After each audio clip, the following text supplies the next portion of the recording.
ஆயிடுச்சு. பேசுறதுக்கு நல்லா இருக்கும். தோழர்களே, தமிழ்நாடு கலை இலக்கிய பெருமன்றம் முன்னெடுத்துக் கொண்டிருக்கிற மகத்தான இலக்கிய பணியான இணைய வழியில் நம்முடைய தொடர் பயணம் தொடர்ந்து பயணித்துக் கொண்டிருக்கிறோம் தோழமைகளே. பாவேந்தர் பாரதிதாசனுடைய பிறந்த நாளை முன்னிட்டு நம்முடைய தமிழக அரசாங்கம், தமிழ்நாடு அரசாங்கம் தமிழ் வாரத்தினை ஏப்ரல் 29 முதல் தொடங்கி மே 5 வரை கொண்டாடுவதாக அறிவித்தார். அந்த தினத்தை நாமும் கலை இலக்கிய பெருமன்றத்தின் சார்பாக தோழர் ஜீவா அவர்களால் தோற்றுவிக்கப்பட்ட இந்த மாமன்றம் தொடர்ந்து பயணித்துக் கொண்டிருக்கிறது தோழமைகளே. அப்படி இன்றைய தினம் 6வது நாளில் அடியெடுத்து வைக்கிறோம் தோழமைகளே. இன்றைய தினம் நம்மோடு பாரதிதாசனுடைய சிந்தனைகள் வாயிலாக நம்மோடு சிறப்புரையாக பகிர்ந்து கொள்ள இருப்பவர் போற்றுதலுக்குரிய இந்த அவை வளர்வதற்கு தன்னை நாளும் அர்ப்பணித்துக் கொண்டிருக்கிற திரு தங்க சிவசுப்பிரமணியன் தோழர் நம்மோடு இணைந்திருக்கிறார். பனையூரில் இருக்கக்கூடிய இந்து நடுநிலைப் பள்ளியில் தலைமை ஆசிரியராக பணியை நிறைவு செய்தாலும் இந்த அவையினுடைய நல்ல ஆசிரியராக நம் பின்னூட்டத்தால் ஒவ்வொரு நாளும் நம்மை சிறப்பித்து வளர்த்து வார்த்து எடுத்துக் கொண்டிருக்கிறார். நான் ஐயா அவர்களை வியந்து பார்க்கிற செய்தி ஒன்றே ஒன்றுதான். எந்த நேரத்திலும் எதை சொன்னாலும் முகம் சுளிக்காமல், ஐயா நான் செய்யறேங்க, அதனால என்னைய பார்த்துக்குவேங்க அப்படிங்கிற ஒரு தன்னம்பிக்கை சொற்களால் என்னை போன்றவர்களை வழிப்படுத்துகிற நெறிப்படுத்துகிற ஒரு நல்ல தலைமைத்துவ ஆசிரியர் 5 நூல்களை இந்த இலக்கிய உலகத்திற்கு சிறுகதை தொகுப்பாக, கவிதையாக, இப்படி தொடர்ந்து 5 நூல்களை சிறுவர் இலக்கியமாக, இப்படி தொடர்ந்து சிறுவர் பாடல்களாக, சமீபத்திலே ஹைக்கூ ராமர் ஐயா, அது என்ன ராமர் ராமன் அவதாரத்தை ஹைக்கூ வடிவிலே ஒரு மிகப்பெரிய நவீன இலக்கியத்தை நமக்கு நூல் வடிவில் தந்திருக்கிறார்கள். எப்பொழுதும் நாம் இணையவழியில் பார்ப்பது மட்டுமல்ல, நேரில் பார்த்தாலும் சிரித்த முகத்தோடு நல்லா இருக்கீங்களா, வீட்டுல எல்லாரும் நல்லா இருக்கீங்களா, ரொம்ப பிரயாணம் எப்படி இருந்தது என்று வாஞ்சையோடு பேசக்கூடிய தலைமைத்துவமிக்க தலைமை ஆசிரியர் ஐயா சிவசுப்பிரமணியன் அவர்கள் நம்மோடு இணைந்திருக்கிறார்கள். அவர் பெயரிலே முன்னெழுத்தாக தங்கம் இருந்தாலும் உண்மையிலே மாற்று குறையாத, மதிப்பு குறையாத, நாளும் உயர்ந்து கொண்டே இருக்கிற நம்முடைய தங்க சிவசுப்பிரமணியன் ஐயா அவர்கள் இன்றைக்கு சிறப்புரையால் சிறப்பு சேர்க்க இருக்கிறார்கள். அவர்களை இந்த சபையின் சார்பாகவும் நம்முடைய தமிழ்நாடு கலை இலக்கிய பெருமன்றத்தின் சார்பாக தோழமையோடு அழைக்கின்றோம். தோழமையை வருக, தமிழ் வாரத்தினுடைய சிறப்புரை தருக. அன்பான தோழர்கள் அனைவருக்கும் வணக்கம். நான் பணி நிறைவு செய்து இந்த மே மாசம் முடிஞ்சா 15 ஆண்டுகள் முடிஞ்சிடும். ரொம்ப மகிழ்ச்சி. என்னை பற்றி ரொம்ப உயர்வாக சொன்னீர்கள். கொஞ்சம் கூச்சம் உண்டானது. பொதுவாக தோழர் சிவா என்றே சொல்லுவது எனக்கு ரொம்ப பிடிக்கும். தோழர்ங்கிற ஒரு உயர்ந்த அடைமொழியை எனக்கு ரொம்ப பிடிக்கும். தோழர் சிவா அப்படின்னு சொன்னாலே எனக்கு ரொம்ப மகிழ்ச்சியா இருக்கும். அந்த தோழர் என்ற சொல்லை திருவிக்கா கண்டடைந்தார். அவர் தான் இந்த வழக்கத்திற்கு அந்த சொல்லை வழக்கத்திற்கு கொண்டு வந்தார். இந்த சொல்லை நாம் இன்னும் பரவலாக்க வேண்டும் என்றே கருதுகிறேன். அதாவது ஒரு பொதுவெளி பேருந்து நிலையத்துல ஒரு 60 அடி தூரத்துல நம்முடைய தோழர் போனா தோழர் அப்படின்னு சொல்லி பேரை சொல்லணும். தோழர்னு சொல்லி பேரை சொல்லணும். பொதுமக்களுக்கு ஒரு விழிப்புணர்வு அதன் மூலம் உருவாகும் என்றே கருதுகிறேன். அது கொடுக்கிற. அடுத்து பாரதிதாசன், இவர் பாவேந்தர் அப்படி இப்படின்னு சொல்லுவாங்க. எனக்கு புரட்சி கவிஞர் அப்படின்னு சொல்லுறதுதான் ரொம்ப பிடிக்கும். ஏனென்றால் நம் இயக்கத்திற்கே உரிய சொல் புரட்சி. அதனால் அந்த பட்டம், அந்த அடைமொழி எனக்கு பிடிக்கும். பொதுவா சங்க இலக்கியத்துக்கும் இப்போ உள்ள கவிதைகளுக்கும் வித்தியாசம் இருக்கு. சங்க இலக்கியம் அப்படிங்கிறது செய்யுள் அப்படின்னு சொல்லுவாங்க. செய்யுள் அப்படின்னாலே செய் உள்ளதை, செய் உள்ளத்தில் உள்ளதை, உள்ளதை செய் உள்ளத்தில் உள்ளதை செய் அப்படிங்கிற பொருள். கவிதைனா நம்ம நானா விட்டு கட்டிக்கிட்டு கவிஞர் விதைக்கும் விதை. அந்த விதை வந்து ஆஹ் நல்ல பூச்செடிகளாக வளர்ந்து நமக்கு நறுமணம் தரும். நல்ல கனிகளை தரக்கூடிய மரமாக வளர்ந்து நமக்கு தித்திப்பான பழங்களை தரும். இப்படி சொல்லிக்கிட்டு போகலாம். இந்த செய்யுளுக்கு வந்து செய்யுளை வந்து நம்ம எழுதி புரிஞ்சுக்கிட முடியாது. அது உரையாசிரியர்கள் தேவைப்படும். இந்த கவிஞர்கள் இப்ப கவிதை வருது இல்ல, பாரதியார் கவிதை, பாரதிதாசன் கவிதைகள், இதெல்லாம் இந்த 20ஆம் நூற்றாண்டினுடைய ஒரு விழிப்புணர்வை தந்த பாடல்கள் தான் கவிதை. இதற்கு இது வந்து எழுத்து மொழி மாதிரி தான். யாரும் பொருள் சொல்ல தேவையில்லை, உரை தர தேவையில்லை. இந்த பாரதிதாசன் பாடல்களில் ஒரு 7 தலைப்பு சுமாரா. அதுல முதல்ல பொது உடைமை தான். எனக்கு பொது உடைமை பற்றி பாரதிதாசன் என்ன சொல்லியிருக்கிறார் அப்படின்னா, உலகம் உண்ண உடுத்த உடுத்து, புகழ்வேன் உடைமை மக்களுக்கு பொது, புவியை நடத்து பொதுவில் நடத்து. முதல் வரியே பாருங்க, உலக மக்கள் அனைவரும் உண்ட பின் உண்ணு. உலக மக்கள் அனைவரும் உடுத்த ஆடை உடுத்திய பிறகு நீ உடுத்து. அப்படின்னா என்ன, எல்லாருக்கும் எல்லாம் கிடைக்க வேண்டும் அப்படிங்கிறத ரொம்ப ஆணித்தரமாக வலியுறுத்துகிறார். இதெல்லாம் பெருமுதலாளிகளுக்கு ஏத்துக்கிடுவாங்களா? ஏத்துக்கிட மாட்டாங்க. இந்த பொதுவா சொல்லுவேன், சிறு முதலாளிகளுக்கு கூட கொஞ்சம் ஈவு இறக்கம் இருக்கும், பெருமுதலாளிகளுக்கு ஈவு இரக்கம் என்பதே இருக்காது என்று சுட்டிக்காட்ட விரும்புகிறேன். சிலரிடம் பணம் குவிகிறது, சிலரிடம் பணம் மெலிகிறது. பணவீக்கம் முதலாளிகளிடம், தொழிலாளிகளிடம் பணம் மெலிவு, அதனால் வாடுகிறார்கள். உலகில் வலதுசாரிகள் கொட்டமடிக்கிறார்கள், அவங்க ஒண்ணு சேர்ந்துக்கிட்டாங்க. ஆனா இடதுசாரிகள்கிட்ட ஒற்றுமை இல்லை, அவங்க வந்து பிரிஞ்சு வாடுகிறார்கள் என்றே சொல்ல தோன்றுகிறது. கார்ல் மார்க்ஸ் சொன்னாரு, உலக தொழிலாளர்களை ஒன்று சேருங்கள் அப்படின்னு சொன்னாரு. என்ன பொறுத்த அளவுல இப்போ உலக கம்யூனிஸ்டுகளை, அது என்ன மார்க்சிஸ்ட் கம்யூனிஸ்ட், இந்திய கம்யூனிஸ்ட் எல்லாம் ஒன்று சேரணும்.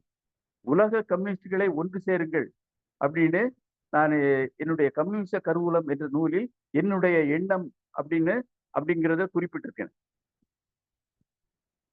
இல்ல பாரதியார் வந்து நம்ம இடதுசாரி சிந்தனையாளர்கள் சாடுவதை போல அமெரிக்காவை சாடுகிறார். பாருங்க, பொல்லா அமெரிக்கன் ஒன்னடைந்து தான் மட்டும் செல்வனாய் வாழ தினமும் நினைத்திடுவான். அமெரிக்காக தான் மட்டும் நல்லா இருக்கணும்னு நினைக்கக்கூடிய ஒரு நாடு அது. மற்ற நாடுகள் எங்க ஏதாவது சண்டை போட்டுக்கிட்டு இருக்கணும், தன்னுடைய ஆயுதங்கள் உலக சந்தையில் விற்பனை ஆகிக்கொண்டே இருக்கணும் அப்படிங்கிறது. இன்னும் சொல்லப்போனா சட்டாம்பிள்ளை செய்வாப்புல, கட்ட பஞ்சாயத்து செய்வாப்புல, உலகத்துல இந்த மாதிரி எல்லாம் செய்வாப்புல. ஆனா இந்த தீவிரவாதிகள் அங்க உள்ள இரட்டை கோபுரம் வணிக அடுக்கத்தை சேர்த்த போது கொஞ்சம் அப்படியே அசந்துட்டாங்க, அதிர்ந்துதான் போயிட்டாங்க. அப்போ இப்பவும் மறுபடியும் தாண்டவம் ஆடத்தான் செய்கிறார்கள். தெரியும், எல்லாருக்கும் தெரிஞ்ச கதை தான் இது. அடுத்து மதம். கடவுளை காண்கிறேன், பாரதிதாசன் சொல்றார், கடவுளை காண்கிறேன் அறிவியக்க புலமை கண்ட பாரத தேசமே. அறிவுடையோருக்கு கடவுள் இல்லை அப்படிங்கிறத, இந்த பகுத்தறிவு அப்படிங்கிறத பாரதிதாசனால் நல்லா சுட்டி காட்டுறாரு. இப்ப ஏன்னா இந்த எவ்வளவு ஏழைகள்லாம் வறுமையால் பாடுறாங்க, ஆனா பக்தி மார்க்கத்துக்காக செலவு பார்த்தீங்கன்னா ரொம்ப இதா இருக்கும். அது கோயில் திருவிழாக்களுக்கோ அல்லது காணிக்கையா போடுறதோ அல்லது கோயில்கள் கட்டுறது இப்ப ரொம்ப பயங்கரமாயிட்டு. பல ஆயிரக்கணக்கான கோடிகள் செலவழிச்சு கோயில்கள் கட்டுறாங்க. இதெல்லாம் நினைச்சு பார்த்தா ரொம்ப புத்தத்தை உண்டு பண்ணுகிறது. இந்த ஜிஎஸ்டி முழுவதும் இந்த மாதிரி கோயில்கள் கட்டத்தான் பயன்படுத்துறது மாதிரி தெரியுது. அவ்வளவு மோசமான நடவடிக்கைகள் நம் நாட்டில் இருக்கிறது. அடுத்து சாதியை பற்றி, இது எல்லாருக்கும் தெரிஞ்சது. பாரதிதாசன்றாரு, இருட்டறையில் உள்ளதடா உலகம், சாதி இருக்கிறது என்பானும் இருக்கின்றானே. அந்த இருக்கின்றானே அப்படிங்கிறத பார்க்கணும். ஏன் அப்படி சொல்றாரு? அப்படி சாதி இருக்கிறவன் செத்து தொலைய மாட்டானுங்க, செத்து தொலைய மாட்டாம இருக்கானே அப்படின்னு சொல்றாரு. ரொம்ப ஆனா இந்த காலத்துல சாதி என்பது முள்மர காடாக. தோழர் யாரோ இடையில பேசுறீங்க தோழர். தோழர் யாரோ இடையில பேசுறீங்க. சரி பண்றேன். எனக்கு கோஹோஸ்ட் கொடுத்தீங்கன்னா கொஞ்சம். ஜாதி இப்ப ரொம்ப முள்மர காடாக வளர்ந்து வெடிக்கிறது. இப்ப சங்கம் வைத்து தமிழை வளர்த்தார்கள், இப்போ எல்லாரும் சங்கம் வைத்து சாதியை வளர்க்கிறார்கள். இந்த திருமணம்னா அதாவது ஒரு திருமண பொருத்தம் இது பார்க்கணும்னா சாதியை வச்சுதான் இது பண்றாங்க. ரொம்ப படிச்சவங்க சாதியை ரொம்ப வளர்த்துட்டாங்கன்னே சொல்ல தோன்றுகிறது. படிச்சவங்க தான். அடுத்து மொழி. தமிழுக்கு தொண்டு செய்வோன் சாவதில்லை, தமிழ் தொண்டன் பாரதிதான் செத்ததுண்டோ.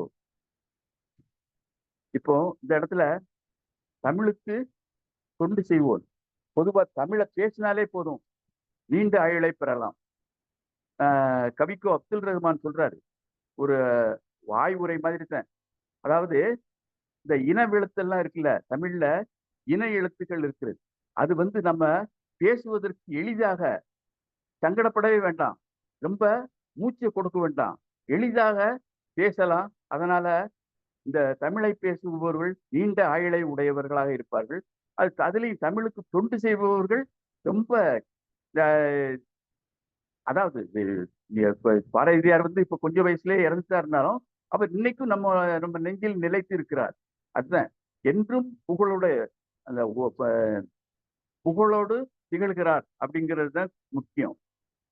இப்படி இன்னொன்று, அம்மையப்பன் பேச்சு மொழி, ஆதிமாந்தன் மூச்சு மொழி. ஆதிமாந்தன் மூச்சு மொழி, கம்பி உந்தன் சொந்த மொழி, குமரிக்கண்டம் தந்த மொழி. இதுல ஆதிமாந்தன் குமரிக்கண்டம் அப்படிங்கிறத குறிப்பிடணும். தேவநேய பாவாணர் சொல்லுவார், உலகில் முதலில் எங்க மனிதன் தோன்றினான், மாந்தன் தோன்றிய இடமே குமரிக்கண்டம் தான் அப்படின்னு சொல்லுவார்.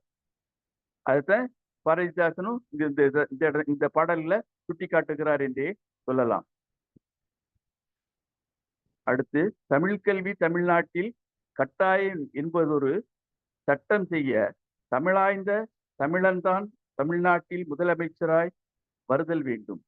ஆமா, இப்ப பாரதிதாசனுக்குன்னு ஒரு வாரம் பிறந்த நாளை கொண்டாடுவதற்குன்னு ஒதுக்கியிருக்காங்க பார்த்தீங்களா. இது ஒரு தமிழ் எண்ணம் கொண்ட அரசு கிட்ட வந்துடும். அதனால நமக்கு கட்டாது. தமிழ் உணர்வோடு இந்த அரசு செயல்படுகிறது அப்படிங்கிறது நமக்கு தெரிகிறது. அடுத்து, ஆங்கில கல்வி தமிழ் கல்வி, தமிழ் வழி கல்வி ஆங்கில வழி கல்வி அப்படிங்கிறத பாரதிதாசன் சொல்லியிருக்கிற பாருங்க. ஆங்கிலம் ஒன்றே கற்றார், அதற்கு ஆக்கையோடு ஆவியும் விற்றார், தாங்களும் அந்நியர் ஆனார், செல்வ தமிழின் தொடர்பற்று போனார். இதுக்கெல்லாம் என்ன தமிழ் ஒரு எவ்வளவு தண்டனை இருக்கணும்னு சொல்றாரு பாருங்க. தமிழ் கல்வி நல்கா கயவருக்கு தூக்கு மரம் ஒன்று உண்டாம். தமிழ் வழி கல்வி கொடுக்கணும், அப்படி கொடுக்காதவங்களுக்கு தூக்கு மரம், தூக்கு மடையில தூக்கு தண்டனை கொடுக்கணும் அப்படின்னு தீர்ப்பு சொல்றாரு. அப்படி அருமையான தீர்ப்பை சொல்லுகிறாரு. அடுத்து, ஆனா கல்வி இப்ப ஆங்கில வழி கல்வி போனதுக்கு காரணமே அரசுதான். அதாவது நிதிச்சுமை காரணமாக இந்த கல்வி ஆங்கில வழி கல்வி நிலையங்களை எல்லாம் தனியார்களிடம் விட்டு விட்டார்கள். அவங்க தனியார் பொதுமக்களிடம் வசூலித்து ஆசிரியர்களுக்கு ஊதியம் கொடுக்கிறது, இந்த மாதிரி தனியார்களிடம் விட்டு விட்டார்கள். இந்த இடத்துல நான் ஒன்றை சொல்ல, என்னுடைய அனுபவத்தின் வாயிலாக ஒன்றை சொல்ல விரும்புகிறேன். தமிழ் வழி பள்ளிகளை மீட்டுருவாக்கம் செய்து வளர்த்திட ஒரு அனுபவ மொழி, என்னுடைய அனுபவ மொழி தான். இப்ப பாருங்க, எம்ஏ ஆங்கிலம் படித்தவங்க கூட ஆங்கிலத்துல பேச திணறுவாங்க. காரணம் என்ன? நாம எல்லாம் வெறும் கருத்தியலை மட்டும் படிக்கிறோம், செயல் வடிவும் கிடையாது, செய்முறை கிடையாது. அதாவது தியரின்னு சொல்லுவாங்க, பிராக்டிக்கல்னு சொல்லுவாங்க. தியரி மட்டும் தான் நம்ம இது பண்றோம், பிராக்டிக்கலா இல்லை. அத பொதுவா ஒன்னே ஒரு இது 8வது வகுப்புல ஆங்கில துணைப்பாடம் உண்டு சப்ளிமெண்டரி ரீடர்னு. அதை பெரும்பாலான நடுநிலை பள்ளிகள்ல நாங்க அதெல்லாம் நடத்துறதுக்கு நேரம் கிடையாது அப்படின்னு சொல்லிடுவாங்க. ஆனா நான் வாசித்து அந்த வாசித்து கதையை சொல்லுவேன். இது ஏன் அப்படின்னு அவங்க மற்ற ஸ்கூல்ல ஏன் நடத்தல அப்படின்னா, அது பொதுவா பாடத்திட்டம் அதிக பளுவாக இருக்கிறது, சுமை அதிகம். இதுக்கு என்ன செய்யணும்னா, பாடத்திட்டத்தை கொஞ்சம் குறைச்சிக்கிடணும். பிறகு பேசுவதற்கு தேவையான அடிப்படை சொற்களை, நல்ல முக்கியமான சொற்களை எல்லாம் சொல்லிக் கொடுக்கணும் மாணவர்களுக்கு. பிறகு அடிப்படை ஆங்கில இலக்கணத்தை சொல்லிக் கொடுத்துடணும். 8வது வகுப்பு வரைக்கும் தான் இந்த மாதிரி. 9, 10, 11, 12 ஆகிய 4 ஆண்டு பள்ளி பருவத்தில் ஒவ்வொரு வகுப்பிலையும் 9ஆவதுலயும் 10 அந்த 9ஆவதுல இருந்து 12 வரைக்கும் வாரம் 2 பாடவேளை கலந்துரையாடல், ஆங்கில கலந்துரையாடல்னு இருக்கணும். ஆங்கில கலந்துரையாடல் இதுல ஒரு நுட்பம், அதாவது வேற என்ன, 2 பேரை மேடைக்கு ஏற்றணும். ஒருத்தர் வெளிநாட்டுக்காரன், ஒருத்தன் இந்த தமிழ்நாட்டுக்காரன் அப்படிங்கிற மாதிரி ஒரு தொடர்வண்டி நிலையத்திலேயோ அல்லது அஞ்சலகத்திலேயோ அல்லது வங்கியிலேயோ உரையாடுறது மாதிரி இது பண்ணணும். இதுல ஒரே ஒரு நுட்பம் என்னன்னா, 1வது ரேங்க் உள்ளவன் 2வது ரேங்க் உள்ளவனையும் இணைக்கணும். அப்பத்தான் அவங்க கல்வித்திறன் ஒத்து போகும், கல்வித்திறனுக்கு ஏற்ற வகையில் ஒத்து போகும். இதுதான் அந்த கொஞ்சம் நுட்பம். பிறகு 39வது ரேங்கு 40வது ரேங்கு உள்ள மாணவர்களை இணைக்கணும். அப்பத்தான் பேசுவதற்கு கொஞ்சம் அவங்களுக்குள்ள ஒத்து வரும் என்பதை சுட்டிக்காட்ட விரும்புகிறேன். இந்த மாதிரி இது இந்த காலத்திலேயே செய்திருக்கணும். இந்த மாதிரி ஆங்கில வழி பள்ளி வந்திருக்காது. தமிழ் வழி பள்ளிகளில் படிக்கிறவங்க எல்லாரும் அந்த காலத்துல இந்த மெட்ரிகுலேஷன் பள்ளிகளில் படித்தவங்க எல்லாம் ஆங்கில புலமை அதிகம் இருக்கும் அவங்க கிட்ட எல்லாம். அத மாதிரி தமிழ் மொழி வழி கல்வி பள்ளிகள்லையும் ஆங்கில திறமை, ஆங்கிலத்துல ரொம்ப சரளமாக பேசக்கூடிய ஆற்றல் மாணவர்களுக்கு வந்திருக்கும். ஆங்கில வழி பள்ளிகள் இந்த மாதிரி பெருகி இருக்காது என்று ஒரு இதை சுட்டிக்காட்ட விரும்புகிறேன். அடுத்து பெண்ணியத்துல பாரதிதாசன் ஆணாதிக்கத்தை பற்றி சொல்றாரு. இது பெரியார் கொள்கை தான் முழுக்க. வேடகன்ற அந்திலை போல் மனைவி செத்தால் தெலுங்கிழவன் காதல் செய்ய பெண் கேட்கின்றான். ஆமா, மனைவி இறந்தா கணவன் அடுத்த கல்யாணத்துக்கு உடனே தயாரா பெண் கேட்க ஆரம்பிச்சிருந்தான். பாடாத பூ போன்ற மங்கை நல்லாள், அதாவது திருமணம் முடிஞ்சு கொஞ்ச நாள்லயே கணவன் இறந்து விட்டால், மணவாளன் இறந்தால் பின் மணத்தல் தீதோ, விதவா மர்மணம் அப்படிங்கிறத இந்த இடத்துல பாரதிதாசன் சுட்டி காட்டுகிறார். பெண்களுக்கு ஒரு சட்டம், ஆண்களுக்கு ஒரு சட்டமா, அது 2 பேருக்கும் அந்த உரிமை இருக்கணும் அப்படிங்கிறத அழகாக சுட்டி காட்டுகிறார். அடுத்து இன்னொன்னு,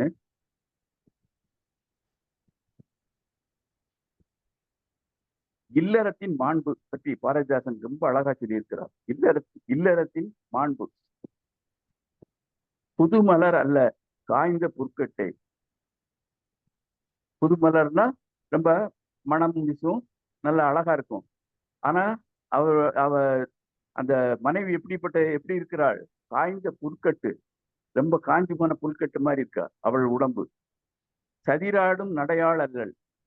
நம்ம நடக்கும்போது நாட்டியம் மாதிரி ஆடி அசைஞ்சு நடக்கிறது கிடையாது. தள்ளாடி விழும் மூதாட்டி. தள்ளாடி விழும் மூதாட்டி. அவ்வளவு அந்த வயது மூப்பை குறிப்பிடுகிறார். மதியல்ல முகம் அவளுக்கு, நிலா போல முகம் அல்ல அவளுக்கு, வறள் நிலம், வறண்ட நிலத்தை போல இருக்கிறது முகம். கண்கள், அதாவது குழிகள் கண்கள். கண் குழிக்குள்ள இருக்கிற மாதிரி இருக்கு.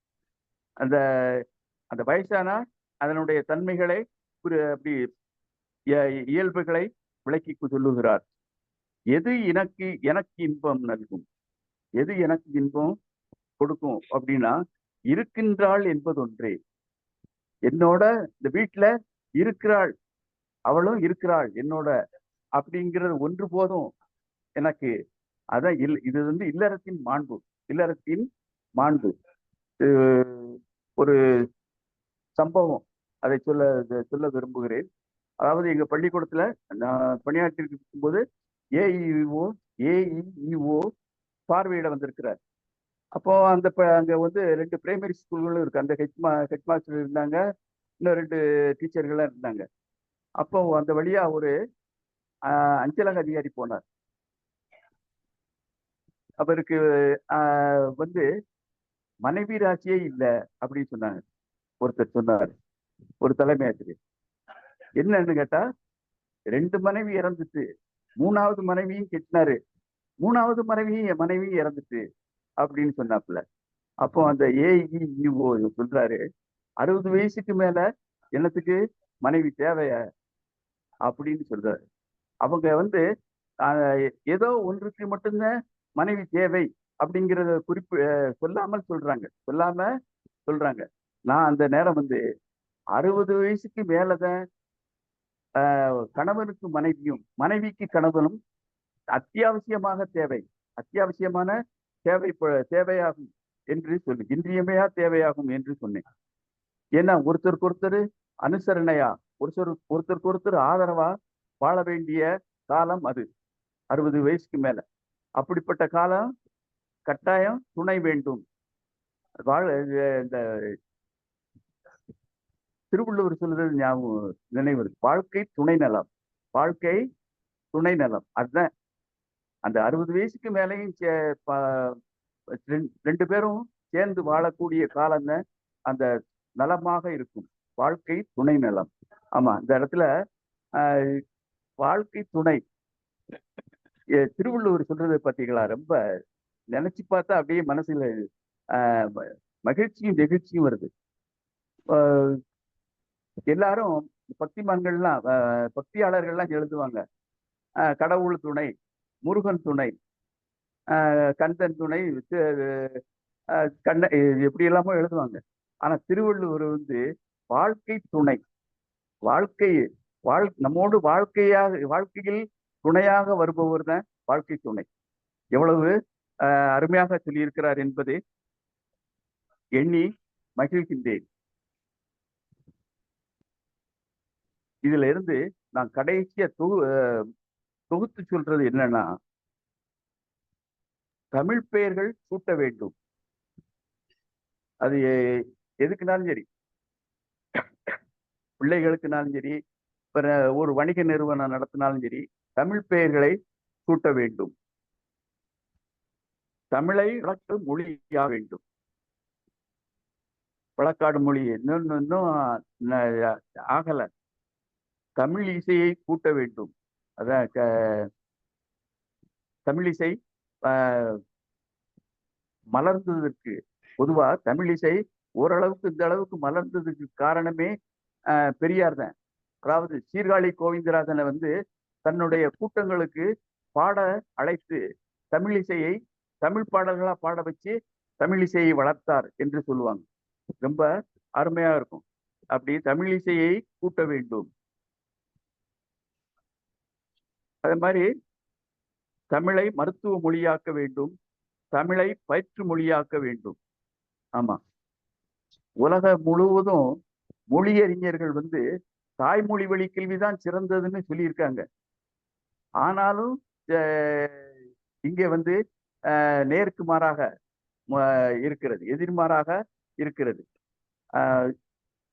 எல்லா நாடுகள்லையும் ஒரு சமீபத்துல பத்திரிகை செய்தி இருமொழி கொள்கை தான் எல்லா நாட்டிலையும். அந்த இருமொழி கொள்கையை தான் நாம் பின்பற்ற வேண்டும் அப்படிங்கிறது இந்த இடத்துல முக்கியம். அதே நேரத்துல தமிழை பயிற்று மொழியாக்க வேண்டும். தமிழ் வழியில தான் அவரவருடைய தாய்மொழி தமிழ்ல அவர்களுடைய தாய்மொழி வழி கல்வியில தான் சிறந்தது என்று சுட்டிக்காட்ட விரும்புகிறேன். தமிழை ஆட்சி மொழியாக்க வேண்டும், தமிழை ஆட்சி மொழியாக்க வேண்டும். இன்னொன்று, தமிழை இந்தியாவின் தேசிய மொழியாக்குவது தகுதியுள்ளது. தமிழ் தகுதியுள்ள மொழி. அதெல்லாம் அறிஞர் அண்ணா சொன்னது அன்னைக்கு கூட சொன்னேன். இலக்கிய இலக்கண வளம் நிறைந்தது. அதனால அப்படி சொல்றாங்க. திருக்குறளை தேசிய நூலாக்கணும். இந்த மாதிரி எல்லாம் நிறைய கோரிக்கைகள் வச்சு இதில் செயல்படுத்த நாம் பாடுபட வேண்டும் என்று சொல்லிக் கொள்கிறேன். தமிழை பயிற்று மொழியாக்க வேண்டும், தமிழை ஆட்சி மொழியாக்க வேண்டும், அதன் தேசிய மொழியாக்க வேண்டும். பொதுவா ரத்தின சுருக்கமா சொல்லணும்னா, உயிர் இயக்கம் போல் தமிழ் இயக்கம் இருக்க வேண்டும். உயிர் இயக்கம் போல் தமிழ் இயக்கம் இருக்க வேண்டும் என்று சொல்லி இன்றைக்கு நேற்றே கேட்டாங்க. நேற்று பேச கொஞ்சம் தயங்கிட்டது எனக்கு சங்கடமா தான் இருந்துச்சு. இன்று பேச வாய்ப்பளித்த தமிழ்நாடு கலை இலக்கிய பெருமன்ற பொதுச்செயலாளர் டாக்டர் அறம் அவர்களுக்கும், இந்த இணையவழி நிகழ்வை ஒருங்கிணைக்கக்கூடிய நெறியாளராக இருக்கக்கூடிய பேராசிரியர் கருமுருகன் அவர்களுக்கும், மற்றும் இந்த இணையவழியில் இணைந்திருக்கக்கூடிய தோழர்கள் அனைவருக்கும் நெஞ்சார்ந்த நன்றிகளை சொல்லி என்னுடைய உரையை நிறைவு செய்து கொள்கிறேன். வாய்ப்புக்கு நன்றி, வணக்கம். நன்றி தோழமே, மிக்க மகிழ்ச்சி. குறைந்தபட்சம் பெயர் பலகை கூட தமிழில் இல்லை என்பது கொஞ்சம் வருத்தமான செய்திதான். மொழியின் பெயரால் ஆட்சி செய்கிற அரசாங்கங்கள் கூட துணிச்சலாக இந்த விஷயத்தில் ஏன் கவனம் செலுத்த மறுக்கிறது என்று தெரியவில்லை. நீதிமன்றம் சொல்லியாச்சு, சட்டம் போட்டாச்சு, ஒரு சில இடங்கள்ல அமல்படுத்துறதா சொல்றாங்க. ஆனால் நினைச்சாங்கன்னா ஒரே நாள்ல அதை பண்ணிடலாம். ஆனால் செய்ய மறுப்பதற்கான காரணம் என்னவோ என்று தெரியவில்லை. பரவாயில்லை, அந்த நிலையில் தொடர்ந்து பேசுவோம். சிவசுப்ரமணியன் தோழர் ஒரு மகிழ்வாய் ஏன்னா விருப்பத்தோடு அவர் பேசினார். நிறைய பேர் பேசுறது கடகடங்கிறத காட்டிலும் அதை சொல்லுகிற சொற்களை நல்லா உள்வாங்கிட்டு இதெல்லாம் அப்படி இல்லையே அப்படிங்கிற தன்னுடைய ஆதங்கத்தோடு இணைத்து அவருடைய உரைப்பொழிவு இருந்தது. அதற்காக இந்த மன்றம் அவரை வாழ்த்துகிறது. வழக்கம் போல் பின்னோட்டத்தை தொடங்கி வைக்கிற நம்முடைய மேலாள் பொதுச் செயலாளர் கவிஞர் ரவீந்திர பாரதி ஐயா அவர்கள் தொடக்கி வைப்பார்கள்.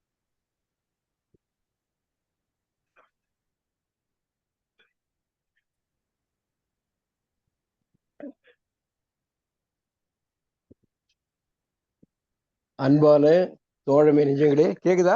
பேசுறது கேக்குதா? கேக்குது, நல்லா கேக்குது. மகிழ்ச்சி.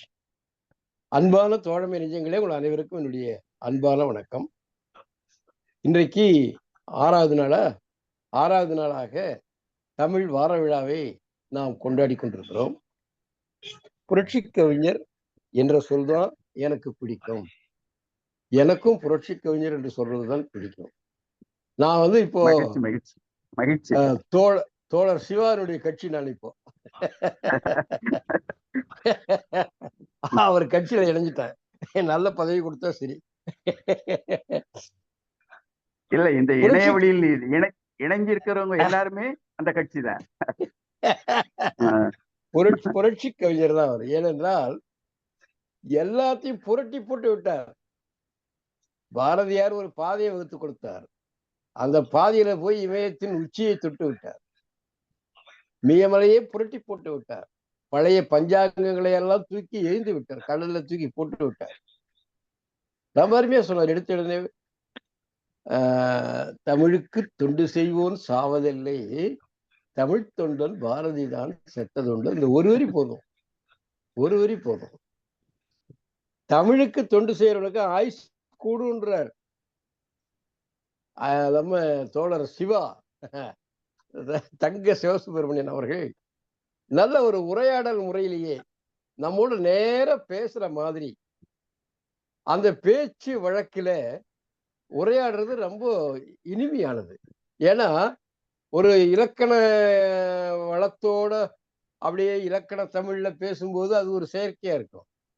ஆனா இது இயல்பா தன் உள்ள கருத்துக்களை அப்படியே உரையாடல் நிகழ்த்தி கொண்டு வருகிற பொழுது கேட்பவருடைய உள்ளத்திலே இது நன்றாக பதியும். ஒரு நிமிடம் சொல்லுங்கண்ணே, நல்லா இருக்கியா? நல்லா இருக்கு.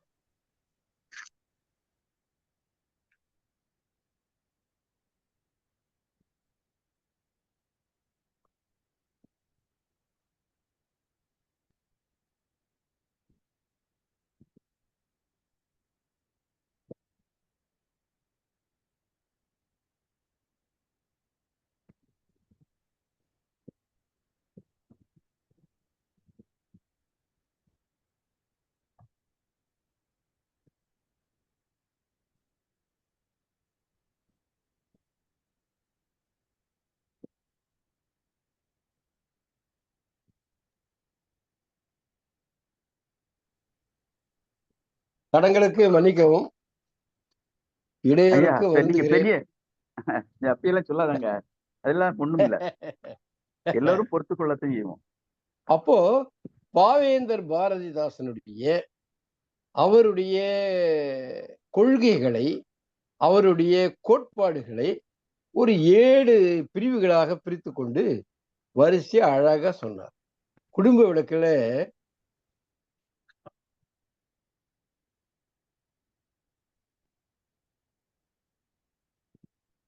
பெண்ணும் ஒரு இளைஞனும்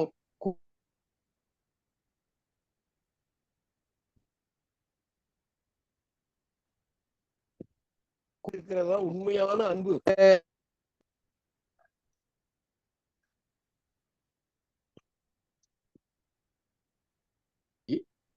ஆனால் அது நிலையிலும் ஒருவரோடு ஒருவர் அன்பு சிறு தொட்டு தடவி பார்ப்பது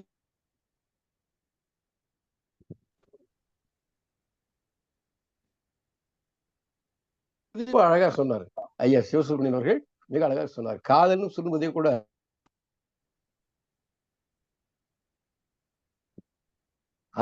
அதே மாதிரி பாவேந்தருடைய புரட்சி கவிஞருடைய அந்த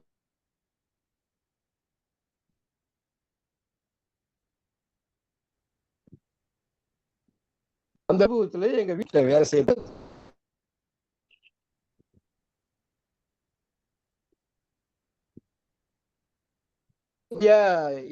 சேர்த்து விட்டு, சரி வாமா போலாம் அப்படின்னு கூட்டிட்டு போனேன்.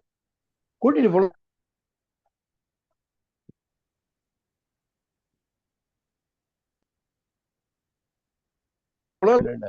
இது இங்க ரொம்ப வேண்டிய பொண்ணு, இந்த குழந்தை பள்ளிக்கூடத்துல சரி நீங்களே வர வேண்டியது இல்லையா, அவங்களே வந்தா கூட சேர்த்திருப்பேன். என்ன வழியிலையா படிச்சிருக்கிறாங்க அந்த பொண்ணுன்னு கேட்டார். இது அரசு பள்ளி, தொடக்க பள்ளி. அவர் கேட்ட கேள்வி எனக்கு ஒரு ஆச்சரியத்தை உண்டு பண்ணுச்சு. என்ன கேட்கிறா, என்ன வழியில படிச்சிருக்கிறாங்க, தமிழ் வழியிலயா ஆங்கில வழியில? என்னங்க புதுசா இருக்கு நீங்க கேட்கறது? நம்ம தொடக்க பள்ளியில் பூரா தமிழ்ல தானே பாடம் சொல்லி கொடுக்குறோம், நீங்க தமிழ் வழியா ஆங்கில வழியா? இல்லைங்க, எங்க பள்ளிக்கூடத்துல எல்லாமே ஆங்கில வழி பண்ணிட்டோம். ஏங்க நீங்க பண்ணுங்க, ஆங்கில வழி பண்ணுங்க, தெலுங்கு வழி பண்ணுங்க, உங்களுக்கு கேட்கல நானு. ஆனா தமிழ் வழிக்குன்னு ஒரு வகுப்பு இருக்கணுமா இல்லையா? அது உங்களுக்கு தோணலையா? உங்க கோரிக்கைக்கு போராடுறீங்க, உங்களுடைய சம்பள உயர்வுக்கு போராடுறீங்க, உங்களுக்கு பதவி உயர்வுக்கு போராடுறீங்க. இந்த தமிழ் வழி கல்விக்கு நீங்க போராட மாட்டீங்களா? நீங்க தமிழர்கள் இல்லையா? என்னங்க இது ஏதோ பேசுறீங்க நீங்க? அதெல்லாம் அப்படிதாங்க, ஆங்கில வழி பள்ளிதான் இருக்குதுங்க அப்படின்னு சொல்லி, அப்புறம் அந்த பொண்ணு, அம்மா நீ இந்த பள்ளிக்கூடத்துல வேண்டாமா, நான் வேற பள்ளிக்கூடத்துல சேர்த்தலான்ட்டு அங்கிருந்து கொஞ்சம் தொலைவில் இருக்கக்கூடிய பள்ளிக்கூடத்துல கொண்டு போய் சேர்த்துக்கிட்டோம். என்ன சொல்லுதுன்னா, தனியார் துறையில ஆங்கில வழி கல்வி வளருது என்ற காரணத்திற்காக எல்லாம் தனியார் துறைக்கு ஓடுறான்றதுக்காக நீ ஆங்கில வழி கல்வியை கட்டாயப்படுத்தணுமா? அது தவறு இல்லையா? ஆங்கிலத்தை கற்றாலும் அறிந்தவளை மறக்க கூடாது என்றார் பாவேந்தர், புரட்சி கவிஞர். அப்ப தமிழ்நாட்டுல இந்த நிலைமை இருக்கு. இப்போ தொடக்க பள்ளிகள்ல நான் என்ன சொல்றேன்னா, ஆங்கில வழி கல்வி வையுங்க, அது ஒரு வகுப்பு. தமிழ் வழி கல்வி 2 வகுப்புக்கு ஒரு வகுப்பு வை.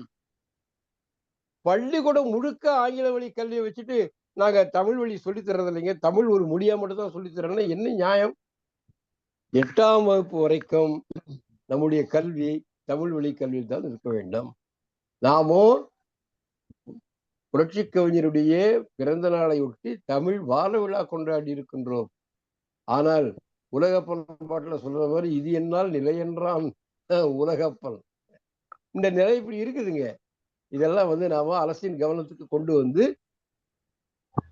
தொடக்க பள்ளியில 8ஆம் வகுப்பு வரை கட்டாயம் தமிழ் வழி பள்ளியில் தான் படிக்கணும். அப்பதான் அவனுடைய அறிவு, ஆற்றல் எல்லாம் வளரும்.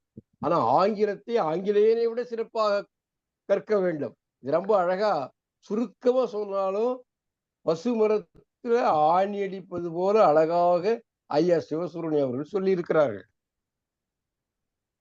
தமிழ் வளர்ச்சி என்பது கல்வியில நீங்க தமிழை கொண்டு வரலைன்னா தமிழுக்கு ஆயுட்காலம் கிடையாது.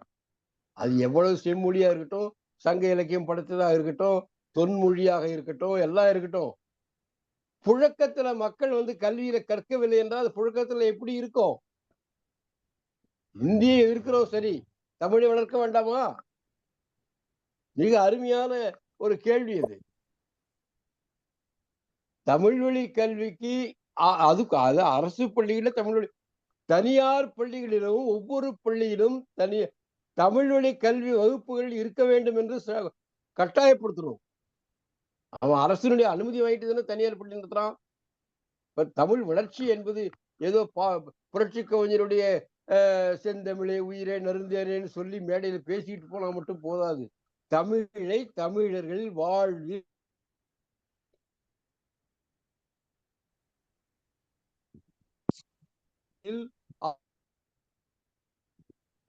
இல்லை என்றால் தமிழ் எப்படி வளரும், எப்படி வாழும்? சும்மா வீட்டுல பேசுவோம், சாப்பாடு போடு, தண்ணி கொடு அப்படின்னு வீட்டுல இருக்கிற. நான் மலேசியாவுக்கு சென்றிருந்தேன். அங்கு இருக்கக்கூடிய ஒரு தமிழருடைய வீட்டிலே ஒரு நாள் தங்க வேண்டும் என்று அடம் பிடித்து ஒரு தமிழ்ச்சங்க தலைவருடைய வீட்டுல போய் தங்கினேன். அந்த வீட்டுல அந்த குழந்தைகள் அவர்களுக்குள்ள ஆங்கிலத்துல பேசுகிறாங்க. அவங்க பாட்டி இடத்துல மட்டும் தமிழ்ல பேசுறாங்க. ஏன்னா அந்த பாட்டிக்கு ஆங்கிலம் தெரியாது. அடுத்த நாள் அவர் செயலாளர் இருக்கக்கூடிய தமிழ்ச்சங்கத்துல நான் உரையாற்றுகிறேன். அப்பொழுது சொன்னேன், நான் பேர் சொல்லாம, நான் ஒரு வீட்டுல தங்கி இருந்தேன். அந்த குழந்தைகள் 2 பேரும் ஆங்கிலத்துல உரையாடுறாங்க, பாட்டி கிட்ட மட்டும் தமிழ்ல. சுப்பிரமணியன் தோழர், கவிஞர் பேசுறது கேக்குதா? எனக்கு கேட்கல. கேக்குது சார், கேக்குது தோழர்.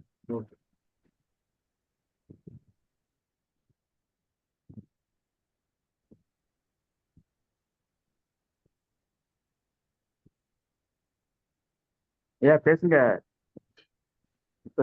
கேட்கல.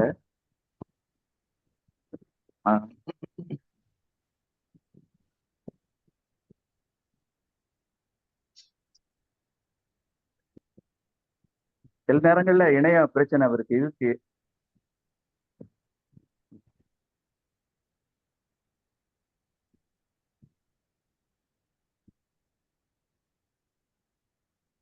எனக்கு ரொம்ப நேரமா கேட்கல.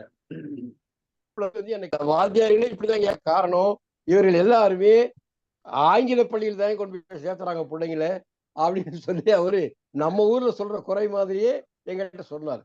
அப்படி பாவேந்தருடைய புரட்சி கவிஞருடைய விழாவை, தமிழ் வார விழாவை கொண்டாடுகிற பொழுது தமிழ் வளர்ச்சியை கருத்தில் கொள்ள வேண்டும் என்பது ஒரு அடிப்படையான கருத்தாக ஐயா சிவசுப்ரமணியனுடைய உரையிலே வந்திருக்கிறது. இதை நாம் அனைவரும் சிந்திக்க வேண்டும். தமிழ் வாழ வேண்டுமானால், தமிழ் வளர வேண்டுமானால் அது கல்வியிலும் பாடமொழியாக வர வேண்டும் என்று கூறி இந்த வாய்ப்புக்கு நன்றி கூறி விடைபெறுகிறேன். நன்றி, வணக்கம். தோழமையே, மிக்க மகிழ்ச்சி கலைஞர் அவர்களுக்கு. அடுத்து செங்கை ஆக்கி தோழர். மிக்க மகிழ்ச்சி தோழர். காலம் கருதி இன்னைக்கு அண்ணன் சிவசுப்ரமணியனுடைய சிறப்பு பொழிவு சிறப்பாக இருந்தது.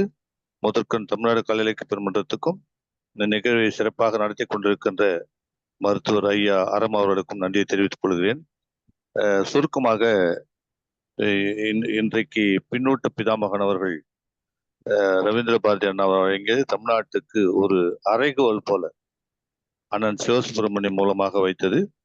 தமிழ் தெரிவில் தமிழ்தான் இல்லை என்பது உண்மை, அது ஒத்துக்கொள்ள வேண்டும். ஏன்னா இன்றைக்கு நாம என்ன மேலோட்டமா சொல்லிக் இந்தியை ஒழிக்க வேண்டும் என்று சொல்கிறோம் ஒழிய, ஆனால் தமிழுக்கு வளர்ச்சி என்ன செய்து கொண்டிருக்கிறோம் என்பதை இன்றைக்கு நாம் வாழ்கின்ற வாழ்க்கையில் குறைந்தபட்சம் நம் வீட்டில் தமிழ் இல்லை என்பதுதான் இன்றைக்கு எல்லா மொழிகளையும் கலந்து பேசிக்கொண்டு தமிழ் வாழ்க என்று சொல்லிக் கொள்வது நமக்கு வெட்கமாகத்தான் இருக்கிறது. அதனால் தமிழ்நாடு அரசு அதற்கு ஒரு ஆவணம் செய்ய வேண்டும் என்பதை மிக சிறப்பாக எடுத்து கூறினார்கள். பெயர் பலகை கூட இல்லை. அது மட்டுமல்ல,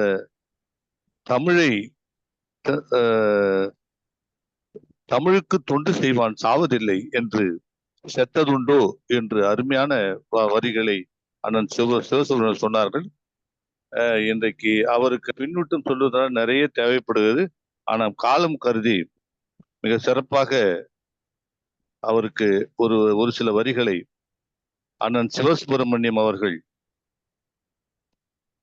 நான் காணும் அறிஞர் அண்ணாவின் அழகுருவம் அவர். அண்ணன் சிவசுப்ரமணியம் நான் காணும் அண்ணாவின் அழகுருவம் அவர். எண்ணும் எண்ணம் எல்லாம் இயலிசை நாடகமாய் பண்ணும் செயல் யாவும் பயன் சொல்லும் பாமரருக்கு என் சொல்வேன் அண்ணன் புகழ் எல்லாமே தன்னடக்கம்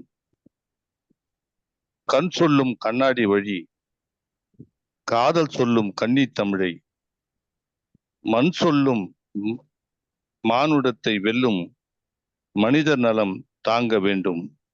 புன்னகை மன்னர் அண்ணன் புது புது கவிதை சொல்வார். கண்ணில் அவர் தமிழவரை கண்ணிமை கடியில் காப்பார். விண்ணில் குளிரும் நிலா அண்ணன் வார்த்தையில் வாழும் உலா.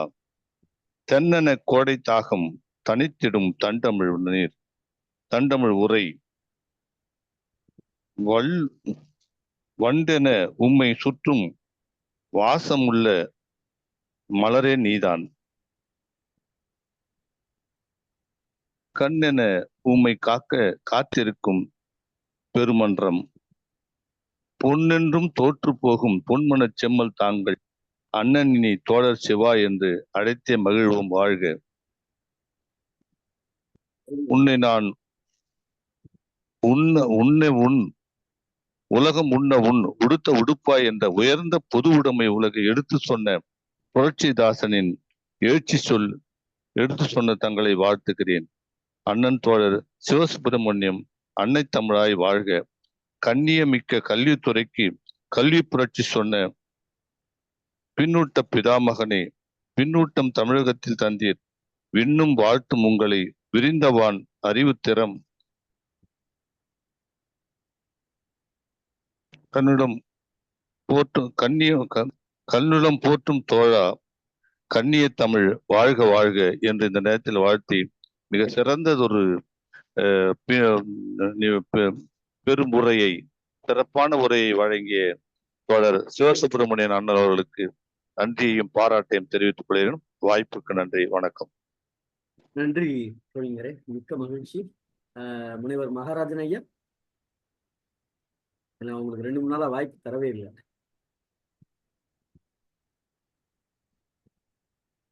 பேராசிரியரே,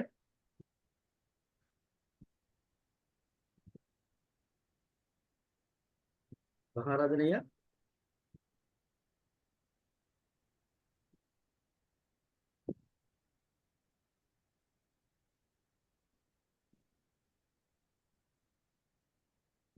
வரும் வரைக்கும் டிஎஸ்என் தோழர் பேசுறீங்களா? இல்லைன்னா டிஎஸ்என் தோழர்.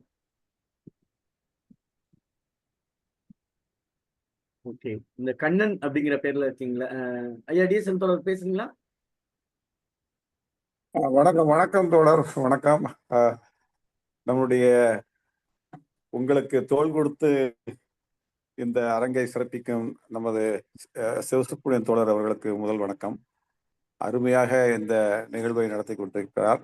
அதோடு இன்றும் ஒரு அழகான ஒரு உரை என்றால் நமது ஐயா ரவீந்திர பாரதி சொன்ன மாதிரியே அது ஒரு எழுச்சி மிகாக உள்ள, நீங்க பேராசிரியர் சொல்றது போன்ற ஒரு ஆற்றலுக்கான மிக ஆவேசமான ஒரு தூய தமிழ்ல அப்படிலாம் இல்லை. ஆனா எங்கள் மிக பிடித்தமான மிக எளிய முறையில் உரையாடுவதை போன்று நேருக்கு நேர் நாங்கள் பேசிக்கொண்டு எளிமையான வகையில் அந்த உரை மிக அழகாக இருந்தது. ஏதோ எதுக்கு உட்காந்து பேசிட்டு இருக்க மாதிரி ரொம்ப அழகாக சொன்னார். அதுல சிறப்பு என்னவென்றால் அவருடைய பணியில அவர் இருக்கும்போது சில அனுபவங்களை மிக அருமையாக சொன்னார். கடைசியில முடிக்கும் போதும் கூட அவருடைய வேண்டுகோளாகவும் விருப்பமாகவும் ஆசைகளாக பலவற்றை அடுக்கிக் கொண்டே சென்றார். நம் அனைவருடைய ஆசையும் அதுதான். இன்னொன்று, அவர் புரட்சி கவிஞர் என்று அவரை சொல்வதே நான் விரும்புகிறேன் என்று சொன்னவுடன் நம்முடைய மேனாள் பொதுச் செயலாளரும் ஆமா எல்லாருமே அப்படித்தான், கூட்டணின்னா இந்த அரங்கமே அப்படிப்பட்ட ஒரு கூட்டணி என்று சிவசுப்ரமணியன் தோழர் சொன்னார். உரை மிக சிறப்பாக இருந்தது. நன்றி, வணக்கம், வாழ்த்துக்கள். வணக்கம். முனைவரே வாங்க, மகாராஜனே வாங்க. ஐயா தொடர்புல கரெக்டா உள்ள வர முடியல என்னால, அதனாலதான் சிக்கலாகி போச்சு. வேற ஒன்றுல மன்னித்து விடுங்கள். ஐயா சிவசுப்பிரமணிய ஐயா மிக, அதாவது தமிழ் மொழியோடைய அதோடைய அவசியத்தை ரொம்ப எடுத்துரைச்சாங்க. அதாவது பள்ளி மாணவர்களிடையே அந்த துணை பாடம், அந்த பாடத்திட்டத்துல நம்ம ஆங்கிலத்தை அப்பவுமே நம்ம மாணவர்களுக்கு அதை நிறைய ஆசிரியர்கள் நடத்தாம விட்டுருந்தாங்க அப்படின்னு சொன்னாங்க. அப்போ நடத்தி இருந்தா அந்த தமிழ் மொழியோடைய ஆதிக்கம் இன்னைக்கு நிரம்பி இருந்தாலும் இன்னும் முழுமை பெறல. இதுக்கு காரணம் அந்த அப்போதைய ஆசிரியர்கள் அத மொழிபெயர்ப்பு ஆங்கிலத்துக்கான அவசியத்தை அப்பவே புகுத்திருந்தா அந்த ஆங்கில முகம் வந்திருக்காது அப்படிங்கிறத ரொம்ப அழகா எடுத்து சொல்லுதாங்க. அதே மாதிரி பாரதிதாசன் பாருங்க, தமிழ் காதல் அப்படிங்கிற கவிதையில் சொல்றாரு, கமலம் அடுக்கிய செவ்விதழால் மலர் காட்டில் வண்டின் இசை வளர்த்தால் கமல் தரும் தென்றல் சிலிர் சிலிர்ப்பால் கண்மலரால் முல்லை வெண்ணகைப்பால் அமையும் அன்னங்கள் மென்னடையால் மயில் ஆட்டத்தினால் குளிர் ஊட்டத்தினால் சமையும் ஒருத்தி அப்பூஜோலை என்னை தன்வசம் ஆக்கிவிட்டால் ஒரு நாள் அப்படிங்கிற. அதே மாதிரி பாத்தீங்கன்னா கல்வியை குறித்து ஒரு செய்தியை சொல்றாரு. அதாவது தனி ஒருவனுக்கு உணவை இந்த ஜகத்தினை அழைத்திடுவோம்னு பாரதி சொல்றாரு. அதே மாதிரி பாருங்க, தமிழ் வளர்ச்சி அப்படிங்கிற ஒரு கவிதையில சொல்றாரு, எளிமையினால் ஒரு தமிழன் படிப்பு இல்லை என்றால் இங்கு எல்லோரும் நாடிட வேண்டும். கல்வியோடைய அவசியத்தை பாரதிதாசன் எடுத்து சொல்றாரு. எளிய நடையில் தமிழ் நூல் எழுதிட வேண்டும், இலக்கண நூல்கள் புதிதாக ஏற்றல வேண்டும், வெளி உலகில் சிந்தனையில் புதிதாக விளைந்துள்ள எவற்றிலும் பேர் கொள்ள வேண்டும், தெளிவுறுத்தும் பாடங்களோடு சுவடையெல்லாம் செய்து செந்தமிழை செழிந்தமிழாய் செய்வதும் வேண்டும் அப்படின்னு சொல்லிட்டு கடையே சொல்லுதாரு. எளிமையினால் ஒரு தமிழன் படிப்பில்லை என்றால் இங்க எல்லோரும் நாடிட. எவ்வளவு அழுத்தம் திருத்தமா ஒரு தமிழனுக்கு ஒரு காரணத்தால, ஒரு ஏழ்மை காரணத்தினாலே கல்வி கிடைக்கலன்னா நாமெல்லாம் நாடிடணும், நாணி குறுக வேண்டும் அப்படிங்கிறத சொல்றாரு. அதே மாதிரி என்னரும் தமிழ்நாட்டின் கண் எல்லோரும் கல்வி கற்று பன்னரும் கலைஞர் கலைநாணத்தால் பகிரமத்தால் அன்பால் உன்னத இமயம் போல் ஓங்கிடும் கீர்த்தி எய்தி இன்புற்றார் என்று மற்றொரு இயம்ப கேட்டிடல் நாளே, கேட்கக்கூடிய நாள் என்ன நாள் அப்படின்னு அழகா சொல்றாரு. இப்படி பாரதிதாசன் தமிழ் மீதான அந்த சுவையை தன்னுடைய தமிழ் மொழிக்காக நிறைய கவிதைகள், இனிமை தமிழ் மொழி எமக்கு இன்ப தரும்படி வாய்த்த நல் அமுது கனியை பிழிந்துட்ட சாறு எங்கள் கதியில் உயர்ந்திட யாம் பெற்ற பேரு அப்படின்னு தமிழ் மொழி தான் அன்னைக்கு வந்து எவ்வளவுதான் நாம வந்து ஆங்கிலம் படிச்சிருக்கலாம், பிரெஞ்சு படிச்சிருக்கலாம், ஆஹ் பிற மொழிகள் கற்றிருக்கலாம். ஆனா தன்னுடைய தாய்மொழியில் படிக்கையில தான் ஒரு ஒவ்வொருத்தருக்கும் வந்து சிந்தனை உயரும் அப்படிங்கிறத வந்து தன்னுடைய கவிதைகள் தோறும் வந்து பாரதிதாசன் விதைத்து உள்ளார் என்பதை கூறிக்கொண்டு இந்த அரிய வாய்ப்பு வழங்கிய தமிழ்நாடு கலை இலக்கிய பிரபந்தத்துக்கும் ஐயா சிவசுப்பிரமணியன் ஐயா அவர்களுக்கும் என் நன்றியை தெரிவித்துக் கொள்கிறேன். நன்றிங்க ஐயா, நன்றி ஐயா. கேட்டுதா? கேக்குதுயா, கேக்குது கேக்குது கேட்டுதா? கேக்குது. மகிழ்ச்சிங்க, நன்றிங்க, நன்றி. நன்றியா, நன்றி நன்றி, மிக்க மகிழ்ச்சி. ஐயா கண்ணன்கிற பேர்ல இருக்க ஐயா, நீங்க சொல்லலாமா? எதுவும் பின்னோட்ட சொல்றீங்களா? ஐயா கேக்குதுங்களா? பின்னோட்ட எதுவும் சொல்றீங்களா? கேக்குதுங்களா ஐயா? இணைஞ்சிருக்கீங்க? சொல்லுங்க, எங்க இருந்து இணைஞ்சிருக்கீங்க, என்னன்னு சொல்லிட்டு நான் ராஜபாளையத்துல இருந்து இணைஞ்சிருக்கேன். நன்றியா, நன்றி. சிவசுப்ரமணியம் ஐயாவுடைய எதிர்த்த வீடு தான் நானு. ஓ, நான் வழக்கறிஞரா இருக்கிறேன் ராஜபாளையத்துல. வழக்கறிஞரையா? ஆமாங்கய்யா. ஐயா குறுக்கீடுக்கு மன்னிக்கவும். பிரியா கண்ணன் மிகச்சிறந்த கவிஞர், ராஜபாளையத்தை சேர்ந்தவர். ஒரு ஆண்டுதோறும் இலக்கிய பரிசும் அவருடைய தந்தை நினைவாக வழங்கி கொண்டிருக்கிறார் என்று நினைக்கிறேன். மிக அருமையான கவிஞர், நம்மோடு எப்போதும் உடன் பயணிப்பவர். அவருடைய வருகைக்கு நமது நன்றி. நன்றி வழக்கறிஞரே, மிக்க மகிழ்ச்சி. வழக்கறிஞரே பேசுங்க. வேற ஒன்றும் இல்லைங்கய்யா. ஐயா சிவசுப்ரமணியம் ஐயா பேசிக்கிட்டு இருக்கும்போது எதில தான் வந்தேன். ஒரு அற்புதமா வந்து இயல்பாகவும் அழகாவும் பேசி நம்மளுடைய மேன்மையை சிறப்பாக சொல்லிட்டு ரொம்ப அற்புதமானது. ஆனா நான் என்னுடைய கருத்து சில விஷயங்களை நான் இந்த பதிவு செய்ய விரும்புகிறேன். அதாவது தமிழ் மொழிக்காக தமிழ் மொழிக்காக போராடிக்கிட்டு இருக்கிற காலத்தை பின்னோக்கி பார்த்தா அதை பாரதியே எழுதிட்டாரு. தமிழ் மொழி அழியக்கூடிய காலத்தை நெருக்கி கொண்டு வந்துகிட்டு இருக்கிற மாதிரி பாரதிதாசனும் அந்த குரலை முதல்ந்தே பதிவு செஞ்சுட்டு வந்திருக்கிறாரு. முதல்ல பெருமையா சொல்றாரு, இனிமை தமிழ் மொழி எமக்கு இன்பம் தரும்படி வாய்த்தல் நல்லமுது, கனியை பிழிந்திட்ட சாறு எங்கள் கதியில் உயர்ந்திட யாம் பெற்ற பேரு, தனிமை சுவையுள்ள சொல்லை எங்கள் தமிழன்றி வேறெங்கும் யாங்கும் என்பதில்லை அப்படின்னு தமிழை பற்றி அதனுடைய பெருமையை பற்றி அழகா அவரு சொல்லியிருக்காரு. அதே இடத்துலயே வந்து அவர் தமிழ் மொழியை அழிக்கக்கூடிய இடத்துலையும் நம்ம இருக்குன்னு சொல்ற, நாயினும் கீழாய் செந்தமிழ் நாட்டார் நலிவதை நான் கண்டும் ஓயுதலின்றி அவர் நலம் எண்ணி உழைத்திரு நான் தவறேன், தமிழரின் மேன்மையை இகழ்ந்தவனை என் தாய் தடுத்தாலும் இடேன், எமை நத்துவாய் என எதிரிகள் கோடி இட்டழைத்தாலும் தொடேன் அப்படின்னு தமிழுக்காக போராடி போராடி போராடி போராடி இப்போ வரைக்கும் தமிழுக்காக போராடிக்கிட்டு வரும். இப்ப மும்மொழி கொள்கை அப்படின்னு சொல்லி இந்தி திணிப்புல நுழைஞ்சாலும் கூட அந்த தமிழை வந்து அழிச்சிட்டு அப்படியே இந்திய உள்ள திணிச்சு எல்லாருமே இந்தியோட தான் ஒரு இப்ப இத உள்நோக்கத்தை நீங்க எனக்கு நல்லா கவனிச்சீங்கன்னா ஐயா, இப்ப டெல்லியில இருக்க மத்திய அரசுடைய ஆட்சி இந்தி மொழியில இருந்து அங்கிருந்து பேசினா இங்க உள்ளவங்களுக்கு தமிழ் இந்தியிலேயே சொல்லிடலாம், தமிழ்ல மொழிபெயர்க்க வேண்டிய அவசியம் இல்லை அப்படிங்கிற சூழ்நிலை இந்தி திணிப்பு ரொம்ப கட்டாயமாக்கி தராங்க. ஐயா கேக்குதாங்க ஐயா? எனக்கு கொஞ்சம் ஐயா கேக்குதாங்க ஐயா? கேக்குதுயா, நீங்க பேசுங்க. இப்ப எனக்கு கட்டாயிட்டே இருக்கும், வேற ஒண்ணும் இல்லை. அப்புறம் இதே நிலைமையில நம்மளுடைய தமிழக அரசு தடுத்து போராடிக்கிட்டே இருக்கு, தமிழர்கள் போராடிக்கிட்டே இருக்கிறாங்க. ஆனா அதை தாண்டி அவர்கள் செய்யக்கூடிய செயல்கள் எல்லாம் செஞ்சுக்கிட்டு இருக்காங்க. சட்டங்களை பூராமே அவங்க கட்டுப்பாட்டுக்குள்ள, மத்திய அரசின் கட்டுப்பாட்டுக்குள்ள சட்டங்களுடைய பெயர்களை பூரா மாத்திட்டாங்க. இந்திய தண்டனை சட்டம், குற்றவியல் விசாரணை முறை சட்டம், உரிமையியல் விசாரணை முறை சட்டம் எல்லாத்தையும் மாத்தி பாரதிய சன்ஹிதா, நியாய சன்ஹிதா அப்படின்னு மாற்றி ஒவ்வொன்றையும் இந்தி பெயர்களை மாற்றி எல்லாத்தையுமே வந்து இந்தி பெயர்களை தலைப்புல வச்சு இப்ப சட்டத்தை பிரிவுகள்ல வந்து உட்பிரிவு செய்யணும், திருத்தணும்னு சொன்னா அந்த பிரிவுகள்லயே இப்ப கொலை குற்றம்னா திருநாட்டு, அதுல ஏதாவது ஆல்டர் பண்ணணும்னா திருநாட்டுல ABCDன்னு போட்டு ஆல்டர் பண்ண முடியும். இவங்க என்ன பண்றாங்க, சட்டத்தையும் தலைகீழா குப்புற பவுத்துறாங்க, 160 கொண்டு வந்துடுறாங்க. அப்ப இப்ப இருக்கிற நீதிபதிகள், இப்ப இருக்கிற வழக்கறிஞர்கள் எல்லாருக்குமே வந்து சட்டத்துடைய பிரிவுகள் கூட தெரியாது. திரும்பி ஒருக்கா புதுசா படிக்கணும் எல்லா 3 சட்டத்தையுமே. இந்த 3 சட்டம் தான் இப்ப மெயினா திருத்திருக்காங்க. மெயினான முக்கியமான சட்டம் இந்திய சாட்சி சட்டத்தை திருத்திட்டாங்க, குற்றவியல் நடைமுறை சட்டத்தை திருத்திட்டாங்க, இந்திய தண்டனை சட்டத்தை திருத்திட்டாங்க. இப்ப இதெல்லாம் அவங்களால செய்ய முடிஞ்சிருச்சு.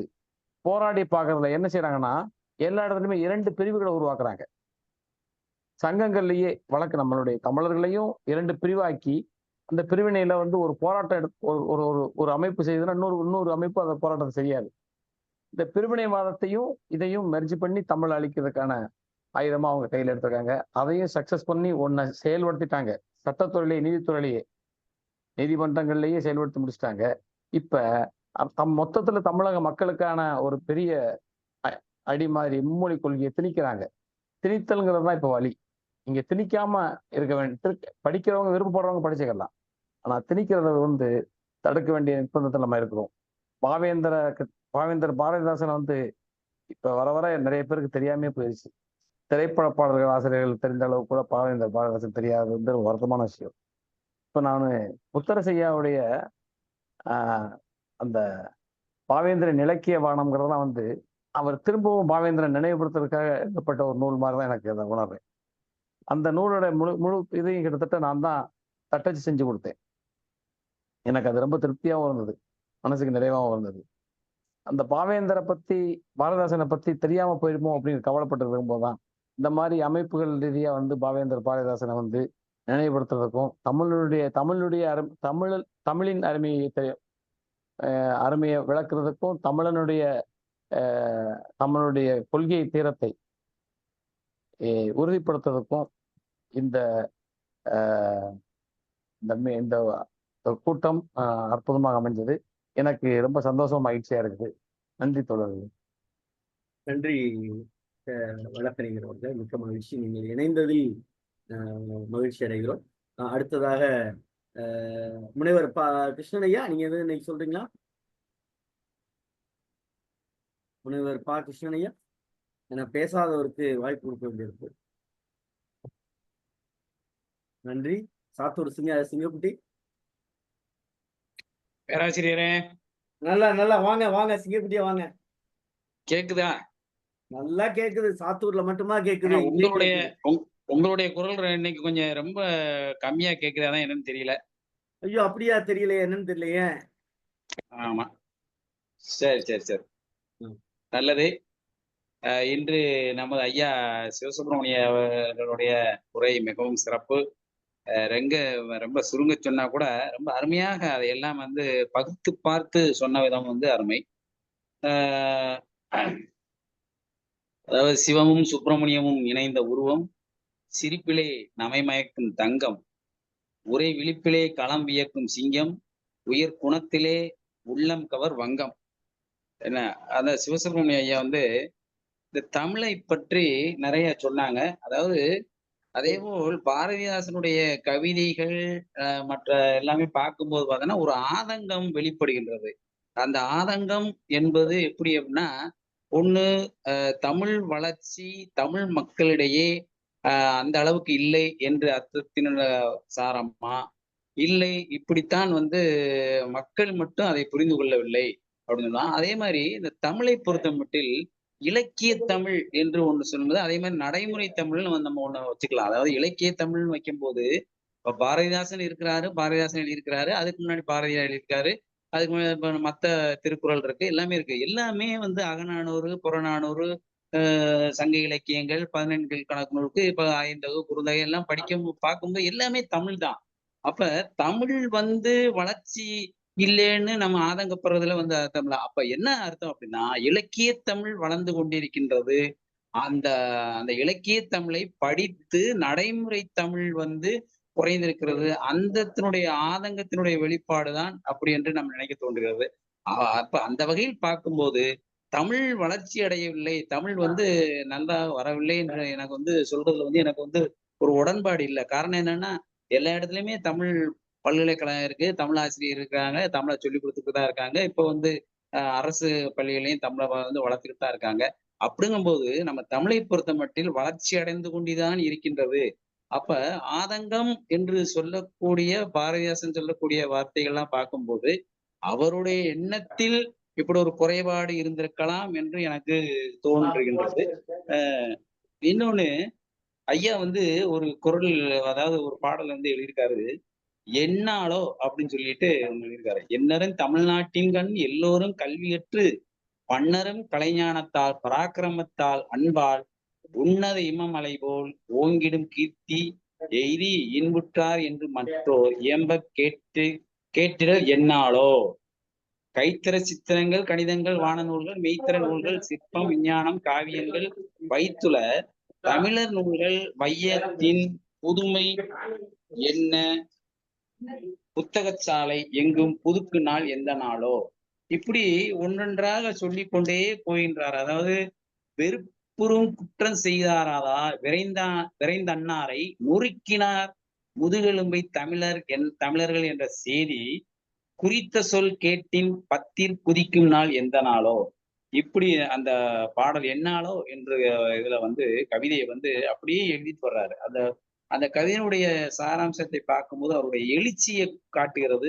அந்த தமிழின் மேல் இருக்கக்கூடிய ஒரு அன்பையும் ஒரு பரிவையும் ஆர்வத்தையும் காட்டுகிறது. அதே மாதிரி தமிழன் வந்து எந்த அளவுக்கு இதை இப்ப வந்து பயன்படுத்தி கொண்டிருக்கிறான் என்று சொல்வதாக அமைந்திருக்கிறது. ஆனா உண்மை நிலை அதுதானா என்பது வந்து எனக்கு கொஞ்சம் சந்தேகமா தான் இருக்குது. ஆனா எத்தனையோ நம்ம பார்க்கிறோம். புத்தக திருவிழா நடந்துட்டு இருக்கு. அந்த புத்தக திருவிழா நடக்கிற காலங்கள்ல பார்த்தா எவ்வளவு புஸ்தகங்கள், எவ்வளவு எழுதியிருக்காங்க, எத்தனை இலக்கியவாதிகள், ஆர்வலர்கள் வந்து அந்த புத்தகத்தை படிக்கிறாங்க, எழுதியிருக்காங்க. அப்படிங்கும்போது தமிழ் வளர்ச்சி அடைந்து கொண்டுதான் இருக்கின்றது என்பது என்னுடைய கருத்து. இந்த ஆதங்கம் அவருடைய கவிதைக்கு மட்டுமாக, அவருடைய என்ன குமுறலுக்கு மட்டுமாக நம்ம ஏற்றுக்கொள்ளலாம் என்று நான் நினைக்கின்றேன். வேறு ஏதாவது கருத்துகள் இருந்தால் சொல்லலாம். வாழ்க வளமுடன். இன்று வந்து 12 ஆழ்வார்கள் என்று சொல்வதற்கு 16 பேர், 16 பெற்று பெருவாழ்வு வாழ்க என்று ஒரு 16 பேர் இணைஞ்சிருக்காங்க. அந்த வகையில் மிகவும் சிறப்பான நிகழ்வு. வாழ்க வளமுடன். வணக்கம், வாழ்த்துக்கள். சின்ன சந்தேகம் என ஒவ்வொரு நாளும் பெருத்த சந்தேகமாகவே இருக்கிறது. ஆனால் இன்றைக்கு அரங்கத்தில் அத்தனை பேரும் ஆக்கி கவிஞர் தொடங்கி வைத்த அந்த கவி மலை அல்லது கவி தொடர் எல்லாரையும் தொடர்ந்து கவி மலையாய் பொழிய வைத்திருக்கிறது. வாழ்த்துக்கள் கவிஞர் சாத்தூர் சிங்கக்குட்டிக்கு. மிக்க மகிழ்ச்சி. நிறைவு பகுதிக்கு போயிடலாம். மற்றவர்களுக்கு நாளைக்கு வாய்ப்பு தரலாம். காலத்தினுடைய மகிழ்ச்சி நிறைவு முன்னோட்டமாக நம்முடைய நல்லாசிரியர் தமிழாசிரியர் நாகராஜன் ஐயா. ஐயா வணக்கம் ஐயா. இந்த லைட் ஆன் பண்ணுங்க. லைட் ஐயா தொடர மகிழ்ந்துல வந்துகிட்டு இருக்கிறதுனால இப்ப தெரியுதுங்களா ஐயா? நல்லா தெரியுது. வழக்கமான சுவையை விட இன்றைக்கு ரொம்ப பழக்கமான ஒரு சுவையாக இருந்தது. என்ன அப்படின்னா, பாவேந்தரை நாங்க பாண்டியிலிருந்து நேரடியா இலக்கியங்கள்ல பார்த்துக்கிட்டு இருக்கிறோம். ஆனால் உள்ளத்துக்குள்ளே இறக்கியது இவர்தான்.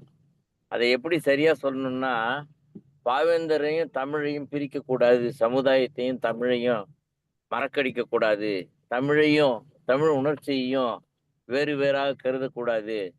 நம்முடைய வாழ்வே தமிழே நம் வாழ்வு மூச்சு என்றானால் இப்படித்தான் வாழ வேண்டும் என்கிற ஒரு இலக்கை நிர்ணயித்ததாக இவருடைய உரை இருந்தது. சிவசுப்பிரமணிய ஐயா வந்து சாத்தூரா ஐயா சொன்ன மாதிரி நம்மை பொறுத்தளவுல நமக்கு ஒரு மாபெரும் அண்ணா தான் என்று ஆக்கே ஐயா சொன்ன மாதிரியும் நான் கருதுகிறேன். அதே நேரத்துல இப்படியும் நினைச்சு பாக்குறேன். பாவேந்தரை வந்து பாரதியாரை எவ்வாறு தமிழ் உணர்ச்சிக்கும் வீருணர்ச்சிக்கும் கொள்கிறோமோ அதை போல பாவேந்தரை கொள்ள வேண்டும் என்கிற சிந்தனையை தட்டி எழுப்பிய இந்த நிலையில மிக மகிழ்வாக பயணத்தை அமைத்து கொடுத்தார். அது மகிழுந்திலே வந்ததனால் மட்டுமல்ல, மனதிற்குள்ளே வந்ததனால் என்று சொல்லி என்னாலும் தமிழாய் வாழ்க தழைத்து என்று வணங்குகிறேன்.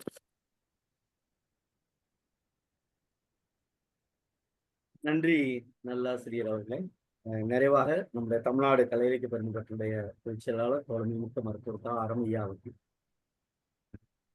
தோழர்கள் அனைவருக்கும் வணக்கம். இன்னைக்கு வெளியில இருக்கிறேன். இன்னைக்கு அருமையாக பேச சிவசுப்ரமணியம் ஐயா வந்து பல்வேறு பாரதிதாசனுடைய கூற்றுக்களை எல்லாம் எடுத்து என்னென்ன மாதிரியா அவர் சொல்லியிருக்காரு. ஆனா ஆக்சுவல் நிலைமை எப்படி இருக்கு, ஜாதி எப்படி இருக்கு, மொழி எப்படி இருக்கு, அவர் விரும்பிய சமூகம் எது, நாம் எப்படி இருக்கோம்னு பேசுறாங்க. கடைசியா மொழி குறித்த விவாதமும் இன்னைக்கு மொழி எப்போது, எந்த மொழி வளரும், எந்த மொழி நிலைத்திருக்கும் என்ற குறித்தெல்லாம் விவாதங்கள் போச்சு.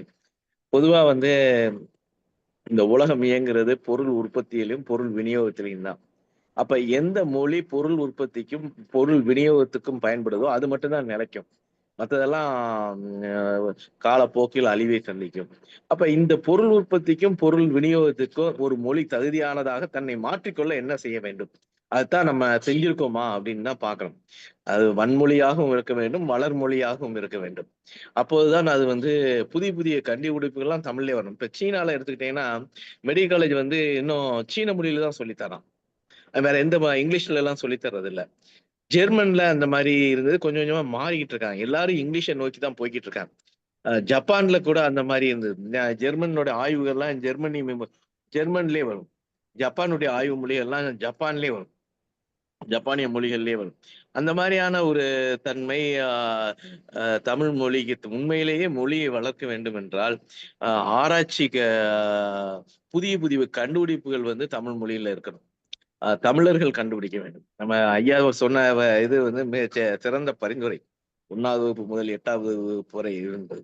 இவங்க தமிழ் மொழியை ஆட்சிக்கு வர்றதுக்கு மட்டும் பயன்படுத்திட்டு மற்றது எதுவும் செய்யலை அப்படின்ற ஒரு விமர்சனமும் உண்மை இருக்குன்றதை நம்ம ஒத்துக்கணும். இன்றைய தினம் மிக அருமை. ஒவ்வொருத்தரும் அவங்களுடைய வியூவை சொன்னது.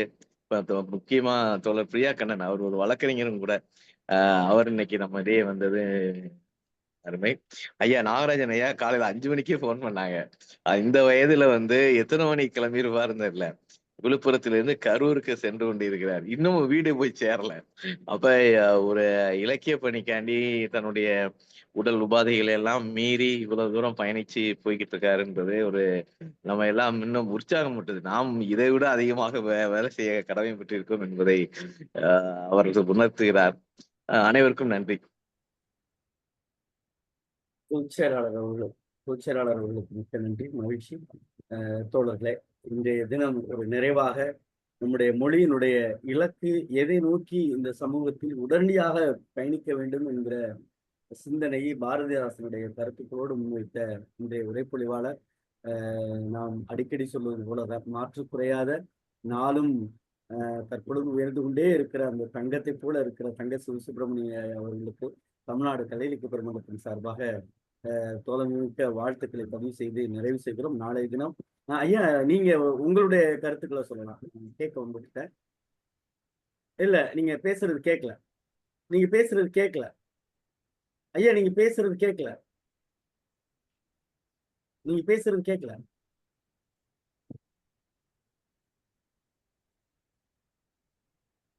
ஐயா நீங்க பேசுறது கேட்கல.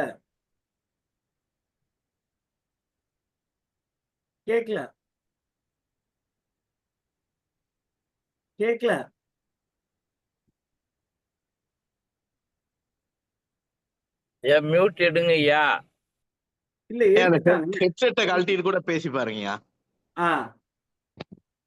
அதுல இருந்து செல்போன்ல இருந்து ரிமூவ் பண்ணுங்க. செல்போன்ல இருந்து ரிமூவ் பண்ணுங்க. அதை பிடுங்க. இல்ல, செல்போன்ல இருந்து ரிமூவ் பண்ணி விடுங்க. எப்படி? இப்ப பேசுங்க. ரிமூவ் பண்ணிட்டேன். ஹெட்போன் நீங்க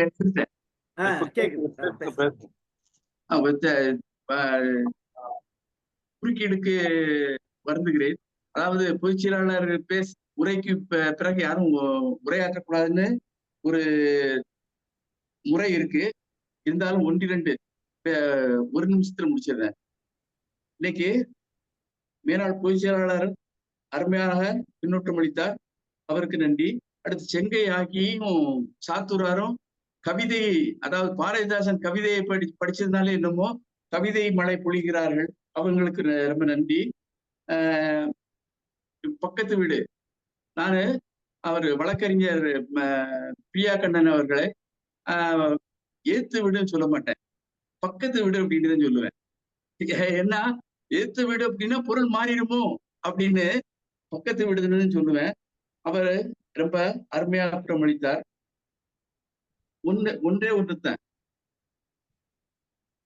ஹிந்தி மொழி திணிப்பால் பல மொழிகள் அழிந்திருக்கின்றன. அது பட்டியலிட்டா அது ரொம்ப நீளம். இப்ப எல்லாருமே தாய்மொழிய உயர்த்தி பிடிக்க, அதாவது பாஜக ஆளக்கூடிய மாநிலங்கள்ல கூட தாய்மொழியை உயர்த்தி பிடிக்க எல்லாரும் துடிக்கிறாங்க, எல்லாம் எதிர்குரல் கொடுக்குறாங்க. இவங்க வந்து மாற்றினதை வச்சு ஒரு நீதிபதி உரையாற்றி இருக்கிறார். அதாவது யானை வந்து பாத்திர கடைக்குள்ள பூந்தது மாதிரி, கண்ணாடி கடைக்குள்ள பூந்தது மாதிரி ஆகிட்டு அதை சரி பண்ணணும்னா பல வருஷம் ஆகும் அப்படின்னு ஒரு நீதிபதியே சொல்லி இருக்கிறார். இந்த மாதிரி பிறகு இப்ப சாத்துராருன்னு சொன்னாரு, தாய்மொழி வழிக்கல்விதான் சிந்தனையை தூண்டும், அறிவாற்றலை வளர்க்கும். இதை வந்து இது பொதுவா நான் சொல்லுறேன், உலகத்திலேயே சிறந்த கல்வியில் சிறந்த நாடு பின்லாந்து. அங்க வந்து தாய்மொழியில தான் சொல்லிக் கொடுக்குறாங்க. தாய்மொழி வழி கல்வி பெரும்பாலான நாடுகளில் தாய்மொழி வழி கல்வி தான் நடக்குது. இங்கதான் இந்த மாதிரி ஏட்டி போட்டியா இதாயிட்டு அதை சுட்டி காட்ட விரும்புகிறேன். எல்லோரும் அருமையாக பின்னூட்டம் வழங்கினார்கள். நல்லாசிரியர் நாகராஜன் அவர்கள் பயணம் செய்து கொண்டே பின்னூட்டம் அளித்தது நெஞ்சை நெகிழச் செய்கிறது. அனைவருக்கும் நன்றி, வணக்கம். பேராசிரியரே கேக்குது. நன்றி ஐயா, மிக்க மகிழ்ச்சி. தோழர்களே, நாளை தினம் நிறைவு நாள் என்பதால் இன்னமும் எல்லா தோழமைகளும் கலந்து கொள்ள வேண்டும் என்கிற ஆவலோடு நாம் பதிவு செய்கிறோம். பாரதிதாசனுடைய சிந்தனை என்பது நம்முடைய வழக்கறிஞர் சொன்னது போலதான். நம்ம இப்போ நிறைய பேர்ட்ட பேச கேட்கும்போது பார்த்தீங்கன்னா, பாரதிதாசனை பேசுறதுக்குன்னா யோசிக்கிறாங்க, ஏன்னு எனக்கு புரியல. அப்படின்னா என்னன்னா, பாரதிதாசனா அவங்க படிக்கலைன்னு அர்த்தம். விஷயம் அவ்வளவுதான். பாரதியை பேசுறோம்னா உடனே வந்துடுறாங்க. பாரதிதாசன் படிக்க வேண்டும். நாம நேற்றைய தினம் கூட கவிஞர் சொல்றதுக்காண்டி சொல்ற வழக்கறிஞருக்காக எங்க பொதுச் செயலாளர் பாரதிதாசனுடைய கவிதைகள், பாரதிதாசனுடைய படைப்புகளை முழுமையாக நம்ம முன்னெடுக்கணும்னே சொல்லி இருக்கிறோம். அந்த அடிப்படையில் அதுவும் வருங்காலங்களில் தொடரும் என்கிற நல்ல செய்தியோடு நாளைய தினம் இரவு 8 மணிக்கு தமிழ்நாடு கலை இலக்கிய பெருமன்றம் நாளும் ஒரு அதிகாரம் என்கிற தலைப்பின் கீழ் பயணித்த நாம் இப்பொழுது தமிழ் வாரம் என்கிற தலைப்பின் கீழ் நிறைவு நாளை தினம் இணைய